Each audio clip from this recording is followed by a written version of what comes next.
you're gonna see sunlight coming in, and that's okay. It's going down. The sun is going down. I ended up doing this a little bit late. Everything is kind of a little bit late. Anyway, get into it. June 29th. Here we go. Compassion literally means to feel with, to suffer with. Everyone is capable of compassion, and yet everyone tends to avoid it because it's uncomfortable. And the avoidance produces psychic numbing, resistance to experiencing our pain for the world and other beings. Joanna Macy, born 1929. Narcissism is the antithesis of compassion. Healing from addiction involves breaking out of our parasitic, self-absorbed ways. Getting honest is hardest if we think of ourselves as people pleasers. It takes rescuers longer to understand how the role they play is self-serving. We are psychically numb and feigning love. We may think of ourselves as loving and caring, misunderstood souls when we arrive in the rooms. As we explore more thoroughly, we see that the loneliness and self-abuse caused by our addiction cycles reduced us to desperate, self-absorbed, manipulative, and unauthentic people. Survival mode gave us provisional lives marred by shame, and the rescuer role was a form of overcompensation. Our needs were met by being needed and appreciated. Self-compassion is where it starts. We forgive ourselves for being emotionally immature or naive. We work through our own feelings in a gentle way. Feelings of any kind are rough on the system when we are white-knuckling it through the early days. Feelings, I don't do feelings, is a common refrain in 28-day programs. We get encouragement. We make healthy choices for ourselves. Effective compassion for others only follows freeing ourselves from our own self-abuse. Can we love another if we don't love ourselves? It is true that anyone can help another, no matter how down and out they are. But when it comes to relating to others on a deep level, how can we help others if we still habitually repress our feelings? To be of the most service to others, we have to do the work ourselves as far as healing, step work, or therapy is concerned. Do I feel compassion? Am I still overwhelmed and numbed out? Do I enjoy listening to others, or is it a chore? So I read this earlier, and this was hard for me because there's a lot in here, but as a person or an Al-Anon person, someone in recovery, to as far as understanding what I did to be an enabler, right? An enabler. Both as a child, because my father was an active alcoholic and my mother was a rager. So she was the narcissist in the family.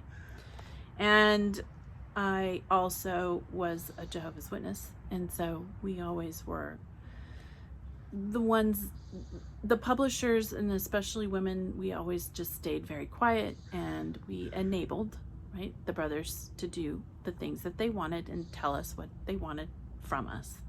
And as an organization, I felt that they were very narcissistic. The organization in itself is very narcissistic and breeds narcissism. So it was, it's why my mother felt so comfortable being so unkind to us. And it's hard to understand that I basically allowed this kind of behavior.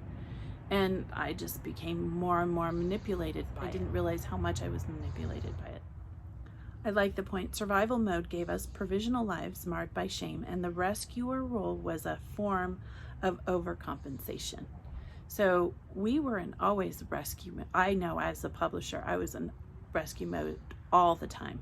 So I always overcompensated as a human being because I felt like I was never enough for Jehovah. So it was very difficult for me to get out of that position, because I was always in a submissive position. I was always told to be in that submissive position, either as a publisher or as a woman in the congregation. Now, when I came home, it was a different story. I probably still had a lot of, well, of course, how could I not have a lot of bad habits and just kind of do what I was told? But my husband was very open. So it wasn't like he was demanding in any way. In fact, I got to behave in a totally different way in my own home. But there were still avenues of which I could probably say that I was, in the rescuer role. I have to learn to let my children and my husband be who they are, right? And not shame them in any way. So I learned bad habits. I like the point where it said, getting honest is hardest if we think of ourselves as people pleasers. And how could I not be a people pleaser? That's what we do. We stay quiet, and we stay in a congregation, and we stay submissive, and we stay,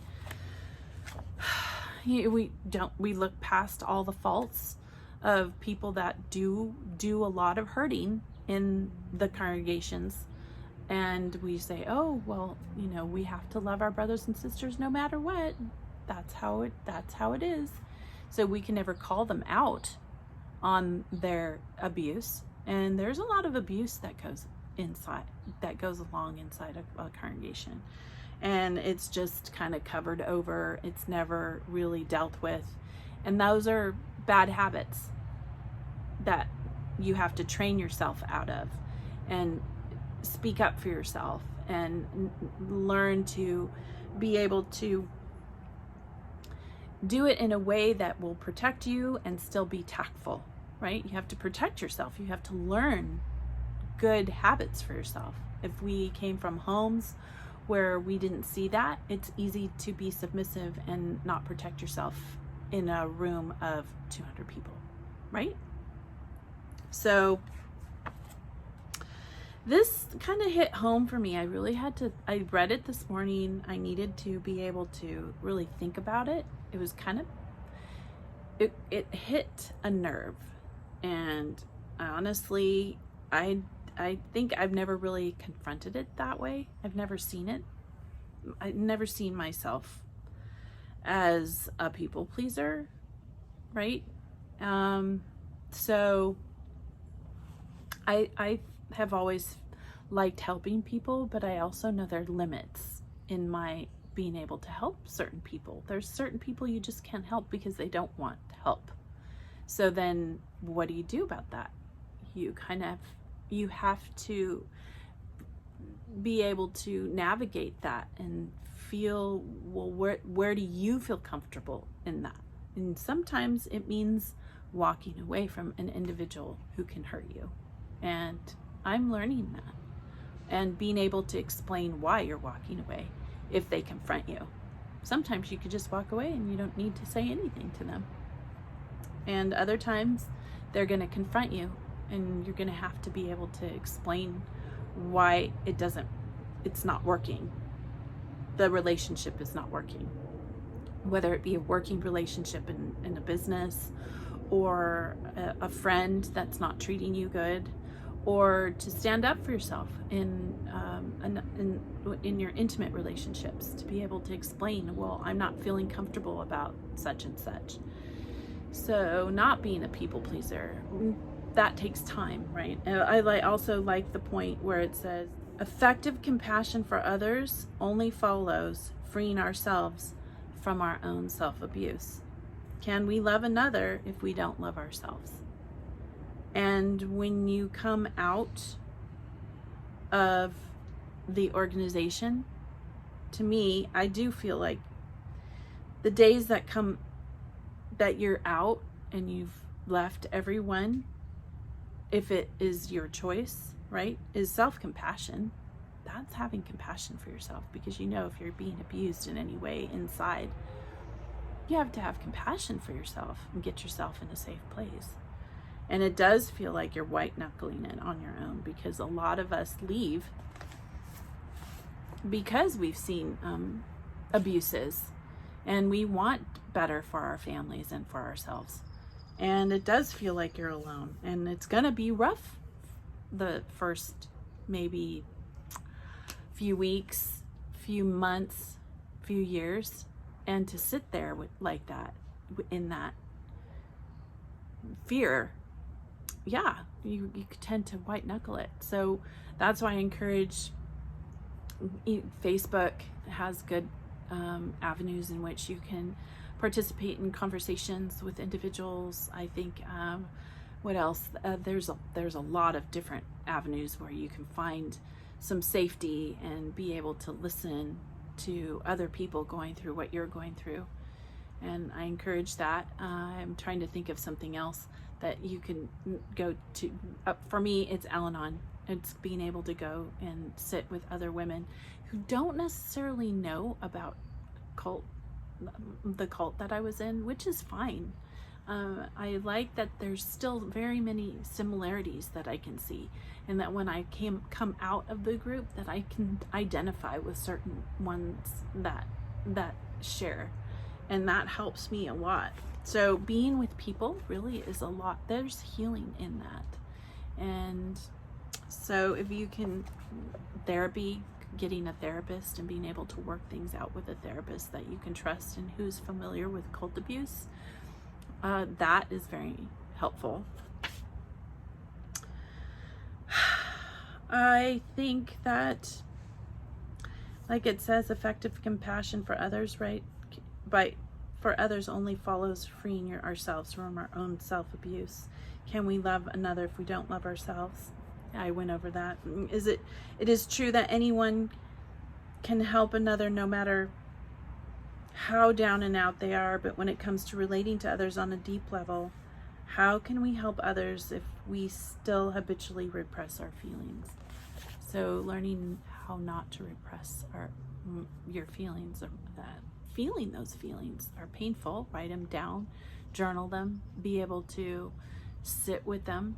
They're painful, especially if you have left. I noticed that when people leave the organization, if they don't deal with these feelings, they come up later throughout the years as they're growing outside. They don't deal with those particular feelings. Yeah, fears come up. So just sitting with your fears and being able to work them out on paper, being able to talk to someone about it, being able to share it with others. It's fascinating. You find a lot of compassion when you do share about what you've been through as one of Jehovah's Witnesses, with individuals that have never even don't really know much about Jehovah's Witnesses.